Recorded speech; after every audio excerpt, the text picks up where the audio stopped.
Hello, friends, and welcome to Jewels of Truth. My name is Daniel Fontenot, and today I have a question.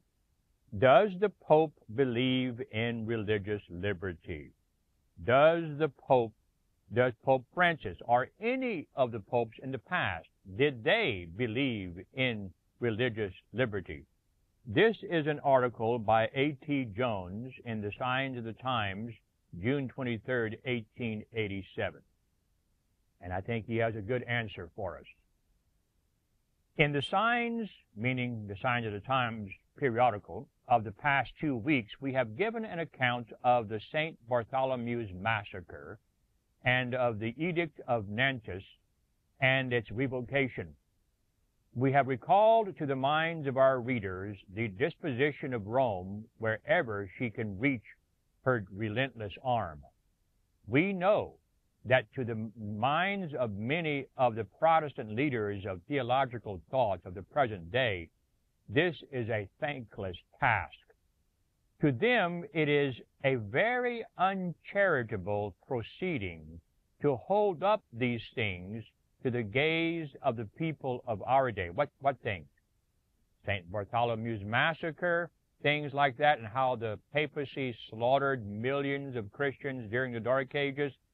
To these theologians, these Protestant leaders, it is very uncharitable to bring these things to the gaze of the people because they say Rome has changed and progressed with the change and progress of the age. But it is not so. She has not changed. She only bides her time till Protestants, by following Romish doctrines and practicing Romish principles, bring themselves to that place where they can see no difference between Protestantism and Romanism, and will restore to her the power of which she has been deprived so long. Romanism is not becoming enlightened. Protestantism is becoming more and more darkened. So this is the shameful fact. Most Protestants see no difference between Protestantism and Catholicism.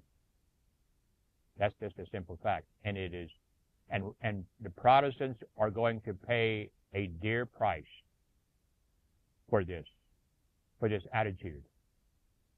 Now, echoing those words, the book, The Great Controversy, page 571, tells us, "It is not without reason that the claim has been put forth in Protestant countries that Catholicism differs less widely from Protestantism in former times.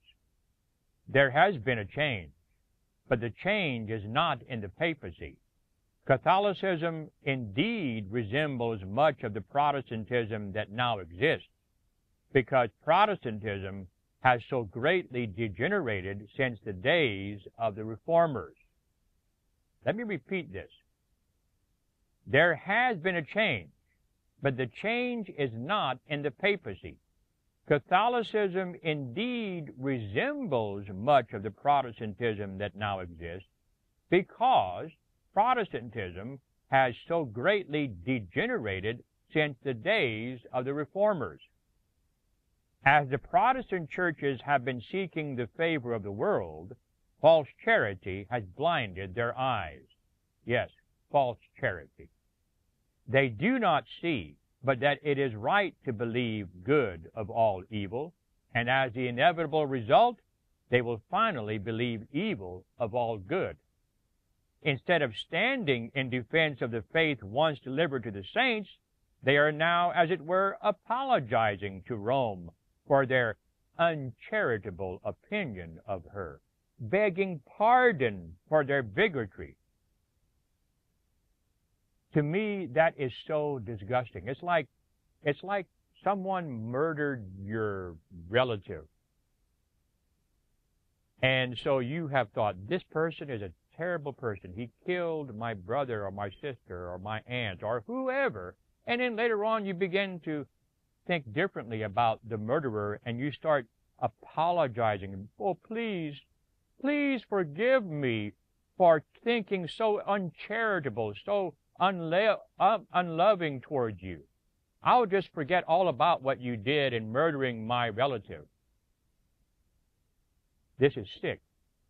Okay, so Brother A.T. Jones continues. He says, in 1569, Pope Pius V wrote to Charles IX against the Huguenots, saying, our zeal, quote, our zeal gives us the right of earnestly exhorting and exciting you to use all your influence for procuring a definite and serious adoption of the measure most proper for bringing about the destruction of the implacable enemies of God and the King. After a victory over the Huguenot forces, Charles sent to the Pope some flags that had been captured as an acknowledgment of the help the Pope had rendered. At that, Pius wrote to him in these words,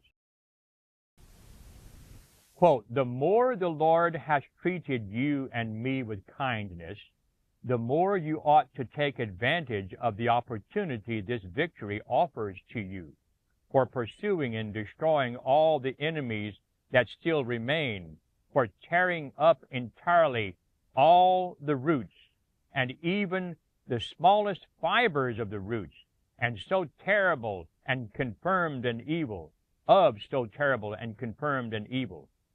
And what's that evil? Protestantism to them. For unless they are radically extirpated, they will be found to shoot up again. And as has already happened several times, the mischief will appear when your Majesty least expects it. You will bring this about with no consideration for persons or worldly things, induces you to spare the enemies of God, who have never spared yourself, for you will not succeed in turning away the wrath of God, except by avenging him rigorously on the wretches who have offended him, by inflicting on them the punishment they have deserved. He's talking here about Protestants. Let your Majesty take, for example, and never lose sight of what happened to Saul. Now, the connection he is going to make here to Saul is unjustifiable. It is disgusting. Let your Majesty take, for example, and never lose sight of what happened to Saul, king of Israel. He had received the orders of God by the mouth of the prophet Samuel to fight and to exterminate the infidel Amalekites in such a way that he should not spare one in any case or under any pretext. But he did not obey the will and the voice of God. Therefore he was deprived of his throne and his life. By this example, God wished to teach all kings that to neglect the vengeance of outrages done to him is to provoke his wrath and indignation against themselves.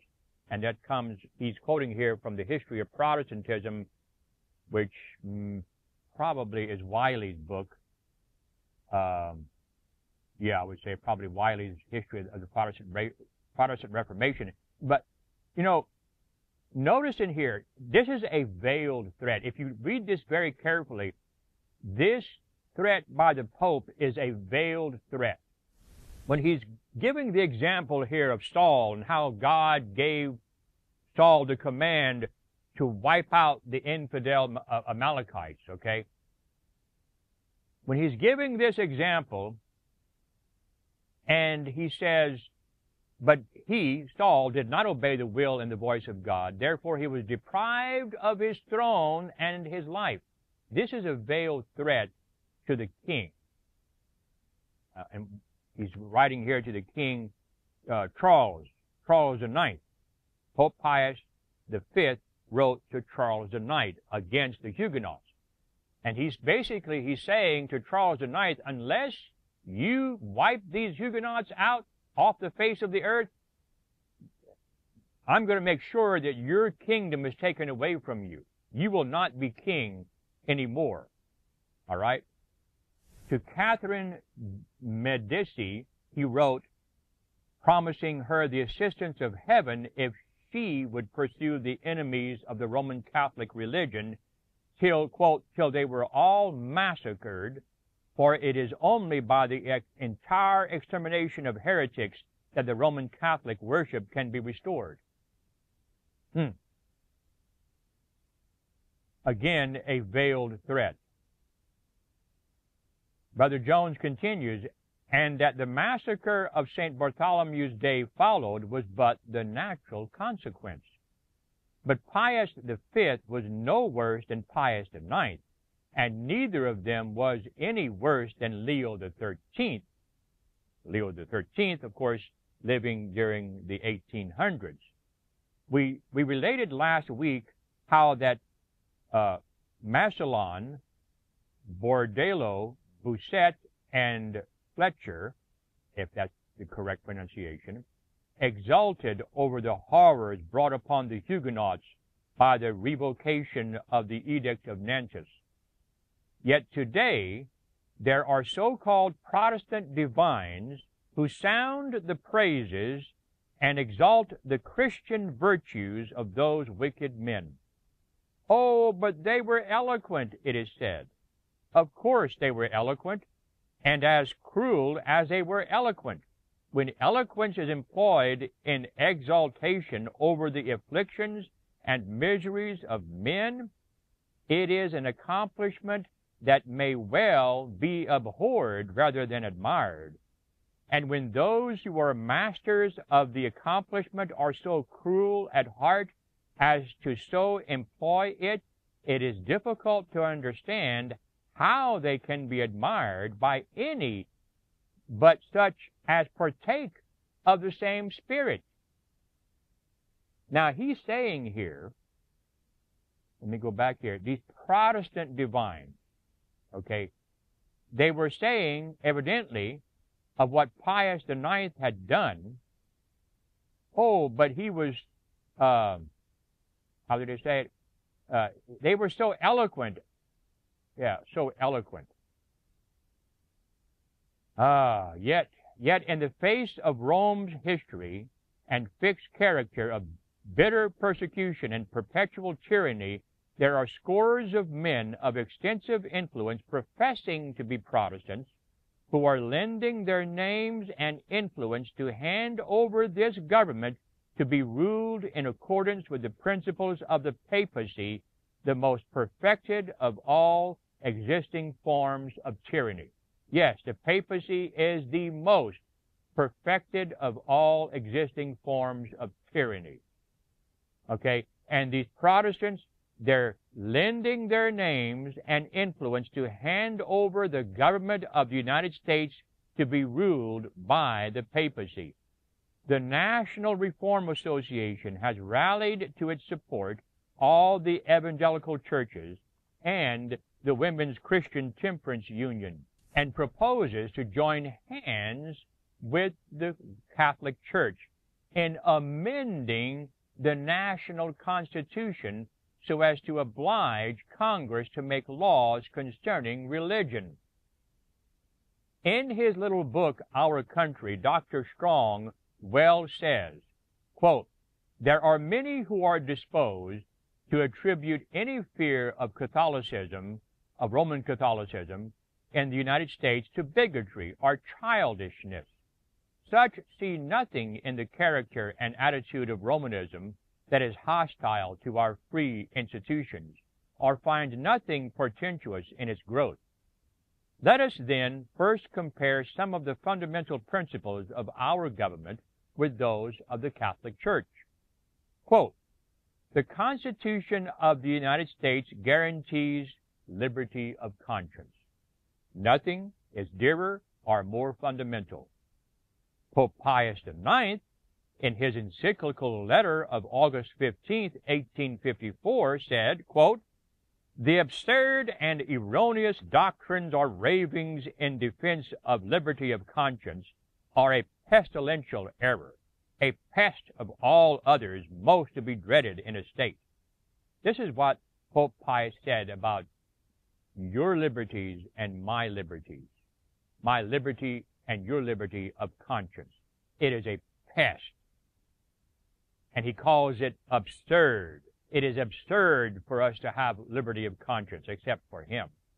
And it is erroneous to think that you can have liberty of conscience. The same Pope, Pope Pius IX, in his encyclical letter of December 8, 1864, anathemized those who assert the liberty of conscience and of religious liberty, also such as maintain that the church may not employ force. Now, what does the word anathemize, and then we'll come back to this statement, what does the word anathemize mean? It means to excommunicate with a denunciation of curses, to pronounce an anathema against, to place behind, backward, or at a distance, to separate, excommunication with curses. Anathema is excommunication with curses. Hence, a curse or denunciation by ecclesiastical authority, accompanying excommunication. This species of excommunication was practiced in the ancient churches against notorious offenders. All churches were warned not to receive them. All magistrates and private persons were admonished not to harbor or maintain them, and priests were enjoined not to converse with them or attend their funeral. There are two kinds of anathemas, judiciary and adjuratory. The former is pronounced by a council, pope, or bishop. The latter is the act of a convert who anathemizes the heresy which he abjures. Now, so, basically, going back to the statement, when it says the same pope in his encyclical letter of December 18, 1864, he cursed anyone who asserts the liberty of conscience and of religious worship. Not only curse them, but he's telling everyone, stay away from these people, and just completely get away from them. Show them no kindness, nothing. All right, so continuing on from this passage from Dr. Strong, the pacific tone of Rome in the United States does not imply a change of heart. And how many times I have heard people, even people commenting on this channel, trying to tell me that Rome is dead, it's no longer, it's not as bad as, and some of them even deny that Rome ever committed these atrocities, this persecution of the Dark Ages, okay? The pacific tone of Rome in the United States does not imply a change of heart. She is tolerant where she is helpless. Says Bishop O'Connor, this is a Catholic bishop. He said, religious liberty is merely endured until the opposite can be carried into effect without peril to the Catholic world. That's the only reason why they haven't gone ahead and forced Catholicism down our throats. The Archbishop of St. Louis once said, heresy and unbelief are crimes. And in Christian countries, as when he says Christian, he means Catholic, as in Italy and Spain, for instance, where all the people are Catholics and where the Catholic religion is an essential part of the law of the land, they are punished as other crimes. Now, I know that may not happen today, but it happened back then, and it will happen again. Every cardinal, archbishop, and bishop in the Catholic Church takes an oath of allegiance to the Pope, in which occur the following words: heretics, schismatics, and rebels to our said Lord the Pope, or his aforesaid successors, I will to my utmost persecute and oppose.